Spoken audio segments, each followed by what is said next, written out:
Alors, je voudrais parler du programme du gouvernement.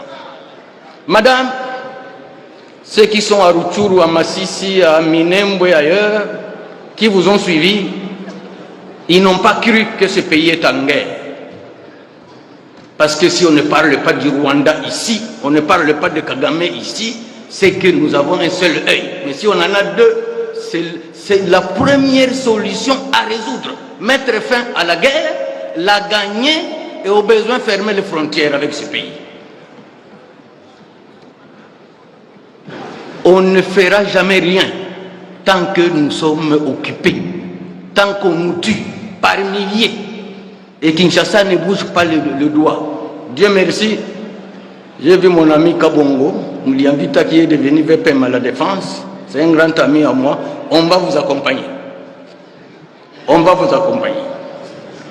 Donc, nous voulons que la guerre soit considérée par notre gouvernement comme la priorité des priorités. La sécurisation du territoire national. Nous voulons que les militaires au front aient un traitement spécial.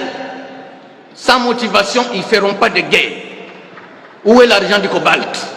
Où est l'argent du cuivre? Au village, honorable président, quand on connaît déjà les sorciers, ils deviennent vulnérables. Alors les gens ne savent pas quel est le sorcier de notre pays. C'est l'Union européenne. C'est l'Union européenne.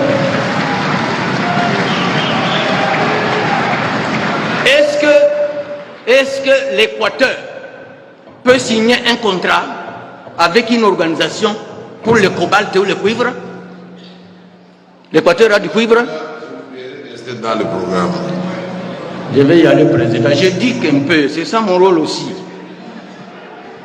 Donc l'Équateur ne peut pas signer un contrat du cuivre ou du cobalt. Le Kivu ne peut pas signer un contrat pour le caoutchouc. Comment l'Union européenne signe avec le Rwanda, qui ne produit que le café et le thé pour l'exploitation des minéraux? Et nous nous taisons, comme si c'était un fait banal, anodin. Madame la Première ministre, apaisez-vous. La grand-mère vous sécurise. Mais je voulais dire que nous devons quand même prendre certaines mesures draconiennes contre le Rwanda.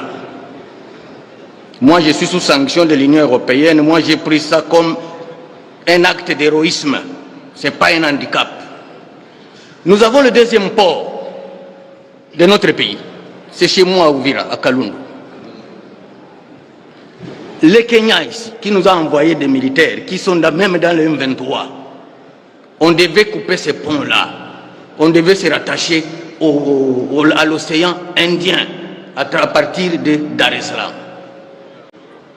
Et je voudrais, quand vous allez nous répondre, pourquoi nous faisons les beaux yeux au Rwanda et à l'Union européenne?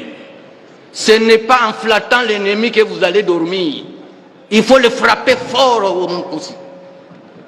Il faut le frapper fort. Et je voudrais ici aujourd'hui que vous veniez me dire pourquoi nous n'avons jamais fermé nos frontières avec le Rwanda, pourquoi nous n'avons jamais rompu les relations diplomatiques avec le Rwanda.